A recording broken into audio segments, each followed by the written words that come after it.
Welcome back, welcome back. So, I've been finding weird things because I like things and the Lord shows me things, and I ran into something very interesting.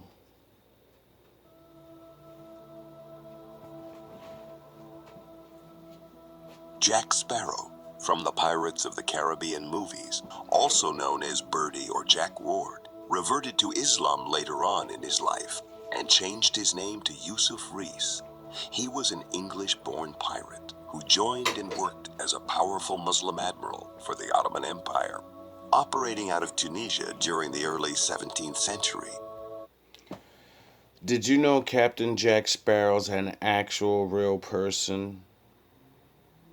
I didn't know that, but I love Captain Jack Sparrow's movies, and I've always, seen the bigger picture of what he was.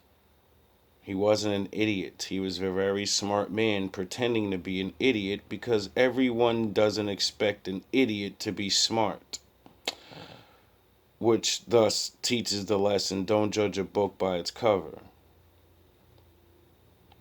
And it's very strange that this man has changed his name to Yusuf. See, me learning the alphabet game and how they play with words, I learned a long time ago that Joseph is Yusuf. If you just take the J off and you put the Y. So it's very strange that Yusuf of the Bible and Captain Jack Sparrow have the same name. Let's see where this goes. What little is known about Ward's early life comes from a pamphlet written by someone who sailed with him during his pirate days. Ward seems to have been born around 1553 in Faversham, Kent, in southeast England. Like many born in coastal areas, he spent his youth and early adult years working in the fisheries. After the failed invasion of England by the Spanish Armada in 1588, Ward found work as a privateer, plundering Spanish ships with a license from Queen Elizabeth I of England. When James I of England ended the war with Spain upon assuming the throne in 1603, many privateers refused to give up their livelihood and simply continued to plunder. Those who did were considered pirates because they no longer had valid licenses, called letters of marque, issued by the state. Around 1604, Ward was allegedly forced into service on a ship sailing under the authority of the king. The Royal Navy had That's crazy because Joseph was forced into slavery too. He was forced to, be somewhere he didn't want to be neither. yet to become a formal institution, where he was placed in the Channel Fleet and served aboard a ship named the Lion's Whelp. Oh, really? Following his return to Tunisia in June 1607, Ward turned his ship into a powerful warship. The crew cut at least 20 new gun ports into the hull to accommodate 60 brass guns. He set out to sail. So let me get this straight. A fisher of men, became a war god. In early 1608. Then, in March, a ship spotted wreckage of a ship off the coast of Greece, and rumors began to spread that John Ward was dead. Ward asked James I of England for a royal pardon, which was refused due to a threat of war from Venice, as Ward had attacked many Venetian ships, and so he returned to Tunisia. Uthman Dey, an Ottoman officer of Tunisia, kept his word and granted him protection. He then accepted Islam along with his entire crew, changed his name to Yusuf Rees, with a nickname So a guy named Wolfman saved Captain Jack. of Chakur, as he was known to use an axe in his pirate days. He So now they call him Jakov because he uses an axe. practiced polygamy and was known to have 2 wives. In 1612, a play called A Christian Turned Turk was written about his conversion by the English dramatist Robert de Born. Ward continued raiding Mediterranean ships, eventually commanding a whole fleet of pirate ships, whose flagship was a Venetian 60-gunner. After 1612, he ended his career in piracy, electing to teach younger pirates gunnery and navigation. He profited greatly from his piracy, retiring in Tunisia to live a very comfortable and good life until his death in 1622, at the age of 70. May Allah have mercy on him and all the believers. Wow, I never knew that. That's really interesting. It's really interesting what you can learn. The story of Yusuf occurs only in Surah Yusuf as a story. That's the only time it occurs. Whereas if you look at the story of Musa alayhi salam, it's all over the Quran in so many other surahs. And the story of Isa alayhi salam, the same in so many other surahs. So there is something special about Surah Yusuf. So the story of Yusuf alayhi salam is very powerful in the sense that it relates to the life of every one of us. Every one of us. And Yusuf alayhi salam went through a lot of traumas in his life, but he was not traumatized. He went through a lot of traumatic experiences in his life, but he was not traumatized. He went through a lot of down times, as we would like to call them, but he was happy. And he was content. And he went through a lot of challenging circumstances, and instead of being broken down, he actually grew. Wow. It sounds like this guy got the GMB thing down packed. It sounds like oh yeah. It sounds like that's like one of the guys I studied off of and realized life's gotta be kinda hard. So, instead of complaining about it, realize you're in the Lord's story, his story, and other men were in that story too before you. So maybe if you do what they did, maybe the Lord will reward you like, he rewarded. Maybe, just maybe the Lord, makes deals with people like that. Maybe. Grew. And when everything seemed to be against him, the reality of affairs turned out to be for him. So things were happening for him, not to him. Oh, really? Not to him. And there are secrets why this is happening. There are secrets why this is happening. Why? Surah Yusuf teaches us 3 secrets. What's the 3? 3 things that if Magic we learn number them, 3, huh? hold on to them and apply them, Surah Yusuf, or the story of Yusuf, can play again in our lives. The success of Yusuf alayhi salam can play also in our lives. And really these 3 secrets are the basic tools with which you can handle any situation in life. Facts. Literally. So Yusuf alayhi salam, you will find through all the circumstances and the events that Yusuf alayhi salam went through, he was actually achieving these things by means of 3 tools that we're going to share. And these are the secret of Yusuf alayhi salam. Just in brief, first he was taken away from his father. Oh. By who? His own brothers. They conspired against him. They took him. They threw him in the well. They deceived his father. They played a game. He was left in the well. Then he was taken out of the well and he was sold as a slave. So from really? the son of a prophet who was promised prophethood into a slave. So he's taken by that caravan and he's sold in the slave market in Egypt. Not only a free man, but a prophet, or someone who's promised to be a prophet.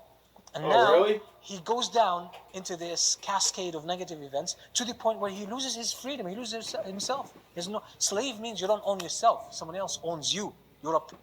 So, my father did say nothing's new under the sun and everything repeats itself. So I wonder if this is happening right now in the world. I wonder. Property. You're just like this. Someone owns you. You don't have a choice. You don't have any say on your It's life. just a thought. And he's taken to the house of Al-Aziz. Al-Aziz, sort of a minister in Egypt, a very important, influential person in Egypt, Al-Aziz. So he's taken, and he's still young. So he grows in this house as a servant and as a slave, who has no say, who has no choice. He just has to obey and do whatever he's commanded. Then when he becomes an adult, he's offered such a difficult and trying fitna. And what is it? The wife of his own master, who's also his master. She is his master. She commands him, he has to obey. She develops this affection and this love towards him, this physical attraction. She sets him up in a way, she invites him for fahisha, for zina. What does she do? She closes all doors and windows. She says, here you go. He's supposed to obey, he has no say. There's a power imbalance. It's not like, oh, no, I don't feel like it. Oh, I don't want to do that. No, you're my slave. You don't even have a choice. You can't even express yourself in this point. She commanded him, go ahead now. Still with this power imbalance, Yusuf alayhi salam, he's connected to Allah subhanahu wa ta'ala. He's connected to Allah. So he says, Ma'ad Allah. He says, I seek refuge in Allah. Innahu Rabbi ahsana mathwaya. Allah has been good to me. Allah has been good to me. I'm not going to violate the laws and the rules of Allah subhanahu wa ta'ala. Do you understand his family betrayed him and basically threw him to the streets? And now he's a slave. And he's like, do you realize he thanked God for that? Do you understand? And then he's in the house of his new masters, his reality, and he's like, "Fuck it, I'm gonna serve anyway as hard as I can." And then they go, a little, his wife, so the woman wants to, mingle with the slaves, and he says no. I understand I'm your slave and I must obey you. Even my book tells me I gotta obey my masters, but I don't have to obey you over the law. I don't give a fuck that you got all the power in the world. No, I follow the law. I am of the law. I am of God. And you're just gonna have to be mad because of that. And even though as a man, you don't think he wanted to do it, he's a peasant. He probably hasn't touched a woman his whole life. You get it? And he's not touching quality women like that. So, the temptation is there. But the thing I keep telling you guys, having sex with certain women, regardless if you want to, good situations or bad situations, can cost you everything. That one day can change the rest of your life. It's been good to me. Allah has been good to me. I'm not going to violate the laws and the rules of Allah subhanahu wa ta'ala. And he realizes that if he stays in that position, there will be a temptation. There will be the temptation of being a man, presented with a woman who calls him to herself.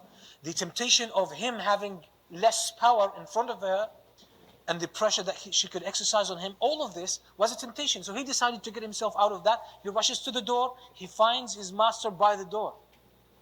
Straight away, she's caught now. She wants to free herself. She wants to pass the buck. She says, he was trying to rape me. He was trying to rape me. So he's accused falsely now. Yusuf alayhi salam speaks up for himself. And he says, no, it was her. Now, see, when I joined the MGTOW world, I've heard so many men fall like this. You're not even a bad guy. You're not even a woman wants you and wants you to sleep with her, and then you're tired of sleeping with retards that ultimately destroy your life somehow. And because that, they see that in you, and they're like, "Oh, great, he ain't a runaround. I want in." And then you're like, "Nah, this ain't a game. This is my life, and I could see into you." And he refuses her, and then she calls the RDR on her. So when I tell you nothing's new under the sun, and all these shenanigans that women or men play is written down in that book, and you can spare your life by learning those stories and then saying, shit, I'm actually in that predicament right now. What do I do? So they call upon someone from her family, a wise man. Let's find out, investigate what happened. And he said, they found out basically it was her mistake because his shirt was ripped from behind. So she was chasing him. But they said, don't expose that, don't talk about that. This is the wife of this influential man, the wife of the minister. It's a political, slander now. There's issues. No, keep quiet about this. Yusuf alayhi salam, don't open your mouth. Okay, this is a wise man, a judge. This is the court system. And this judge ain't stupid. He got like King Solomon wisdom and Detective Batman mode, and he seen the situation. It's like, nah, chick, I see what's going on. Your shit's ripped from the back. You were chasing him. I'm not beef for that. And you're lucky I don't send your raggedy ass to jail right now for trying to fucking get this slave man killed. You were about to get his head knocked off. We were gonna knock his head off for RDRing you. And you got power and you're lucky. We're gonna spare you. We're sparing you and him, and we're gonna wipe this under the table. So when I tell you people that when it comes to running societies and running kingdoms and people and blah blah, there's always going to be certain things you're not allowed to know. Why? Because once something's let out, it changes everything. And if people are idiots, the commoners start doing stupid shit because you're idiots. This is why government keeps things from people, because you're not supposed to know, because you'd run your stupid fucking mouths and then you'd make things happen because you little guys have power and you don't know how to use it. You just run, you just go with it, not realizing you're connected to the whole world. It doesn't matter if you think you're nobody. What you feed your energy into brings the shit to real life. Then she's not done with him. Oh, She she decides didn't learn to a take it on lesson? him to take revenge. So she sets him up in the presence of other women because they were talking about her. The news seeped out into people. They started saying, "Oh, she's interested in her slave boy. This is the wife of Al Aziz." Now she's How the fuck did those other women figure it out if they went to the wise man in court? Because people run their fucking mouths to their friends and family, and now the secret's out. But it's amongst the higher up people, and they know not to talk to other, the commoners. So it's a joking matter now amongst all the people that she knows and he's around. And, she's getting dogged now. She dogged herself. Now she's a clown. She's a fucking clown to everybody, and now, like a hater, she's got to get rid of him. Now, getting rid of him will make her not a clown. Like everybody's gonna forget the clown shit you did. No, they're always gonna remember. Getting rid of him ain't doing nothing. You're just making the Lord mad at you. said, and some women are very intelligent. They know how to stage things. So she decided to set them up together, Yusuf and the women. So Oh, she gets out of it. she's a Sith So she Lord, brings them, she offers them, they were preparing some food, they were using a illusion knife to cut some caster. stuff. She commands Yusuf to walk in front of them. He walks past them, they're taken by his beauty. ما هذا بشرا إن هذا إلا ملك كريم. This is not a human being. And the Prophet ﷺ, by the way, in his journey in Al-Mi'raj, when he made the Isra and the Mi'raj, when he ascended to heavens, he saw Prophet Yusuf alayhi salam. He says, فرأيت يوسف عليه السلام فإذا هو قد أعطي شطر الحسن. Yusuf was given half of beauty. Oh, so some prophets are gonna actually look good in the face. They're gonna have beauty, but it's a curse. You see how it's a curse? Because he looks good, but he has no power. So little harlots that want to, like, sleep with good-looking men, they'll set you to fuck up if you don't sleep with them, thus making you break the laws of God, making him punish you. So you're getting punished one way or another. Beauty. So some scholars who commented on this hadith, they said Allah created beauty for humans, certain type of beauty for humans. He gave half of it for humanity and half of it for Yusuf. So he was extremely handsome. So they saw him, they couldn't, they couldn't, they were taken by his beauty. So they were cutting some vegetables or whatever. They ended up cutting their own hands, their own fingers. And because of that, of the beauty, they were taken by the beauty, they didn't feel the pain. And by the way, this is a human experience. It's not unique to them. Literally, when our attention is taken by something, we can actually stop feeling the pain. And this is what they call pain suppression, by the way. And now, they were talking about the wife of Al-Aziz. They are trapped and taken by the beauty of Yusuf. They are trapped now. So the news started spreading about them. They turned it against Yusuf that he's trying to, attract women. He's trying to set women up. They said the only way to deal with the situation is to get him convicted. He's found guilty in the court. That means he's found guilty in the court. Crazy. That means it's his mistake. All the other stuff is rumors. It's untrue. That's how they conspire against Yusuf, and they send him to prison. Oh, really? Yusuf alayhi salam, he was saying, "Oh Allah, I prefer the prison to being in this fitna and trial." So he goes to the prison. Imagine someone who's been through all of these negative events, one after the other. They would usually turn to Allah, "Why me? Oh Allah, why this? What does this happen to me? Like, why not someone else?" You might not say it with your tongue, But as the Arabs say, بِلِسَانِ الْحَالِ لَا بِلِسَانِ الْمَقَالِ, right? That's what your heart feels, and it wants to say it, but you don't verbalize it. But you feel like, oh Allah, why me? You know what my father says? What you think, it's already so. You already sin as soon as you think it. You don't need to say it. Why? Because where's the Lord? He's inside you. So as soon as you feel that way, he feels you feel that way. So he already knows what you really want to say. Duh. So you don't need to say it. You don't need to say, I want to sleep with his wife. I'm going to plot against him. You felt it, so my father already knows you're doing it. This is why I say my father's watching you niggas. There's nothing you can do that you're going to get away with trying to come at me. That's why I sit here in this room and I deal with my slavery. Because my father's going to reveal you retards. Why does this happen to me? What did I do? Yusuf alayhi salam was not in that state. So Yusuf alayhi salam, when he enters the prison, there are two other people. When they see him, they see the beautiful face. Not only the handsomeness of him, but the righteousness, the beauty, the piety, the sincerity. You can tell. This is not a liar. This is not a dodgy person. Straight away, they assume this is must be a man of knowledge. He must be wise.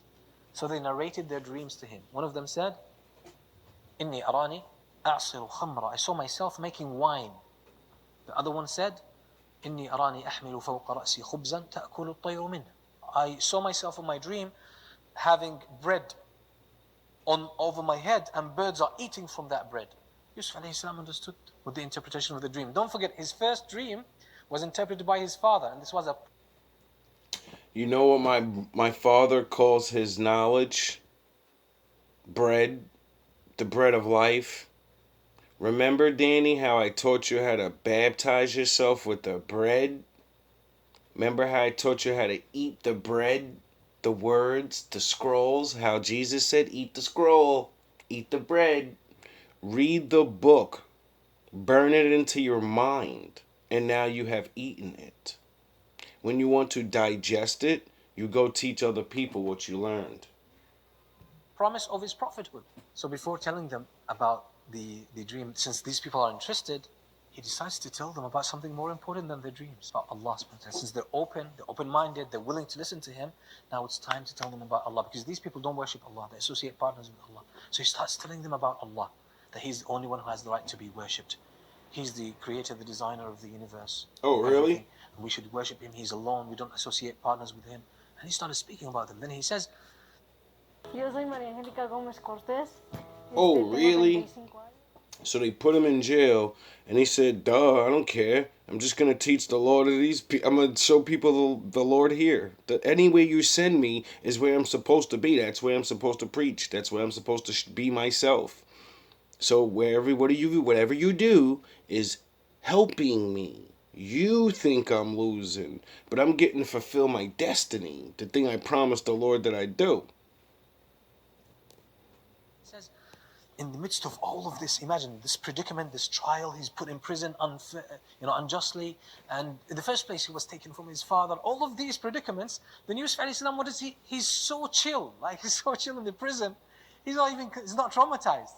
If someone goes to prison now, and I mean there's no real cause for his going to prison, they might lose their faith. They might question, why does Allah do this to me? Why does Allah allow this to happen to me?